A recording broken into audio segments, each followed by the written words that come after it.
Figueiredo, eu queria que você contasse o tipo de pressão que o advogado sofria lá em relação às delações, lá para entregar o conteúdo que o procurador queria. Primeiramente, quero agradecer a você a oportunidade, desejar a todos uma boa tarde, a doutora Carol Prona, que está com você. E para mim é uma grande honra poder estar participando do seu programa, né? Veja, desde o início, né, essa operação foi marcada por uma série de abusos que agora estão vindo à tona por uma questão do destino, até. Eu diria que foi quando o doutor Eduardo Apio assumiu ali a 13ª Vara Federal de Curitiba e passou, então, a desvelar, vamos dizer assim, as coisas que estavam em sigilos, estavam guardadas, sigilo que até hoje, muitas das coisas têm sido mantidos, para vocês pasmarem. Semana passada, inclusive, nós fomos impedidos de ter acesso a uma investigação fundamental, que nós entendemos como fundamental, para dar continuidade àquela investigação do grampo, né, da interceptação na cela do Alberto Youssef. Mas eu diria o seguinte, que a Lava Jato já nasceu morta, né? Ela não teve o atestado de óbito decretado na época.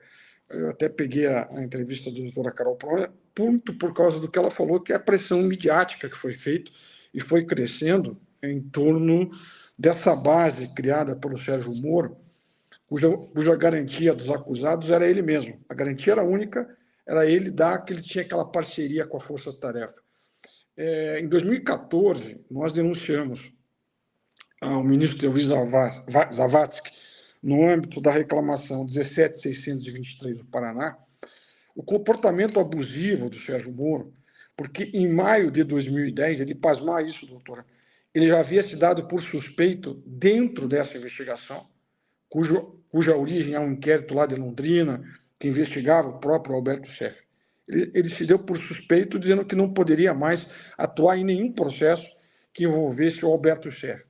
Para nossa surpresa, ele não só voltou, como revogou o acordo do Alberto Youssef espontaneamente, unilateralmente, sem qualquer chance para a defesa, decretou mais 4 prisões de ofício, né? E continuou a exercer a jurisdição. Nós levamos isso ao Supremo Tribunal Federal. A suspeição ela é irretratável, ela é insanável, né? Não se tratava aqui de um impedimento, mas de uma suspeição, e não se fez nada. Essa petição ficou nos autos, que eu tenha conhecimento, nunca se procurou tomar qualquer providência. O ambiente de opressão que você falou, Nassif, era tamanho que eu posso citar 2 acusados que foram soltos, investigados, que foram soltos no início da Lava Jato, porque delataram o Alberto Youssef. Tá? Então, todas as decisões do Moro, que nós inclusive elencamos uma por uma nessa petição, ele vinculava a soltura das pessoas que trabalhavam naquele escritório do Youssef, com que elas falassem sobre aquilo, falassem sobre ele, falassem sobre outros clientes, né? A fim de pressioná-lo. A pressão não era só dali, a pressão era feita também em conjunto com aquele grupo da Polícia Federal, que insistia para que o Alberto Youssef fosse removido para prisões de segurança máxima aqui em Catanduva. Tá? Isso está tudo documentado, né? E sempre era feita uma barganha, e ele vinha ali num quadro de saúde bastante delicado, problemas cardíacos gravíssimos que ele tinha, né? E aumentava muito a pressão. Mas a pressão que eu vi foi a principal, que gerou o primeiro acordo do Paulo Roberto Costa, foi sobre o Paulo Roberto. Ele foi jogado aqui na Penitenciária Central do Estado, no meio do convívio com os presos comuns, numa cela que, segundo eu ouvi dele, né, no intervalo de uma audiência na qual estava o Cacá, estava o doutor Nélio Machado, que era advogado dele na época, quando ele contou assim abertamente que estava tomando muito remédio naquela época e que tinha sido colocado numa cela escura, onde havia uma figura de um diabo pintado na cela, e lá ele passou 2 ou 3 noites, até que retornou para a carceragem da Polícia Federal. E a partir dali, então, ele resolveu tomar essa iniciativa de fazer o acordo de colaboração. Os acordos de colaboração, eles começaram a se tornar inevitáveis pelo encarceramento longo, mas também porque daí havia, você pode ver isso na spoofing, uma corrida, né, para que alguns acusados conseguissem um acordo e outros não. Eles fizeram muito isso, eles usaram dessas artimanhas, sabendo que a força-tarefa contaria com o apoio do juiz. Eu sou muito sincero, nunca me impressionei com o comportamento desse pessoal do Ministério Público quando isso foi descoberto lá pela spoofing, porque eles sempre mantiveram uma relação de proximidade com o Sérgio Moro absurda. Né? Absurda. Não era só não só eles, mas como o pessoal da própria Polícia Federal. Você vai ver que quando se descobre aquela interceptação na cela, né, eles criam, doutor, uma sindicância e colocam um delegado para fazer a sindicância e abre paralelamente o inquérito. Quem toca o inquérito é a própria força-tarefa, ou seja, colocaram a raposa cuidando do galinheiro, desculpe a expressão, mas essa é a verdade, e não nos deram mais acesso àquilo. Simplesmente fecharam as portas. Até algumas pessoas, de forma liviana, muitas vezes, dizendo a defesa parou. Não é que a defesa parou. Nós acumulamos pedidos de vistas, de acesso, que somente quando o AP assumiu a VAR, ele nos deu. Foi só agora que muitas coisas apareceram. Né? Eu queria ver qual... Pois não, Figueiredo. Não. Então, precisou 10 anos para que nós pudéssemos ter acesso a um mar de irregularidades que eles praticaram. Só nessa questão da interceptação, tem prova que a pericial da Polícia Federal, que o grampo estava funcionando, não estava ali para, como disse o Moro, ouvir Fernandinho Bernabé, não, foi colocado ali para ouvir Alberto Chefe, tem prova de que ele foi ouvido.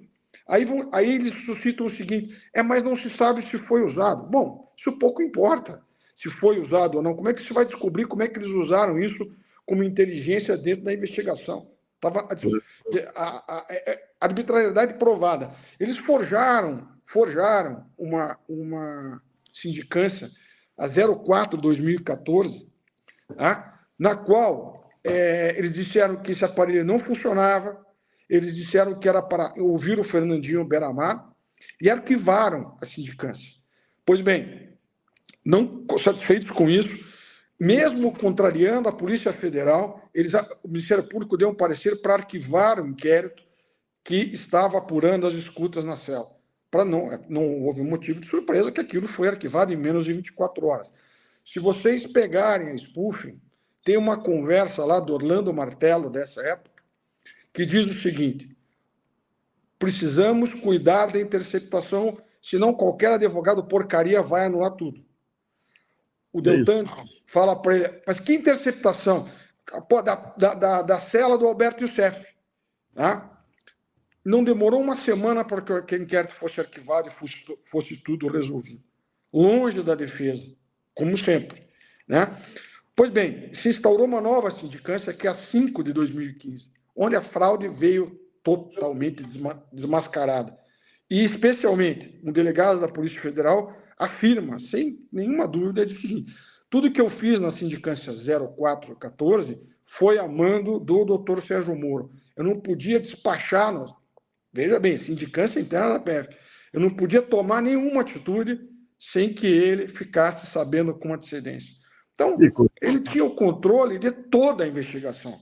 Né? Ele jogava aquilo ali, com todo respeito, sempre foi um jogo de cartas marcadas. Então, nesse ambiente, muitas pessoas falam, você não tinha os advogados, não sou só eu, os meus colegas, o Cacai é testemunha. O Cacai foi comigo no Supremo. Essa petição que está aqui, a reclamação, eu despachei junto com ele, com o ministro Teori. Tá? Eu disse para o ministro, ele se deu por suspeito, ele está fora, ele não pode. E ele não só não cumpria as decisões do Teori, tá? E como ele decretava prisões de ofício e continuava pressionando. Agora, como advogado, eu não queria o acordo, isso todo mundo sabia, tá? Agora, o cliente chega num momento que o cara está preso, está tomando porrada, desculpa uma palavra, de todos os lados. Aquilo vem uma avalanche de processos.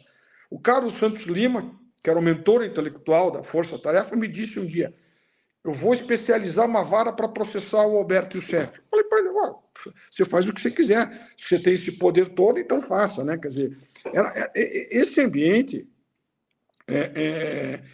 de vulgaridade, de insensatez, essas pessoas eram banais, eram comuns.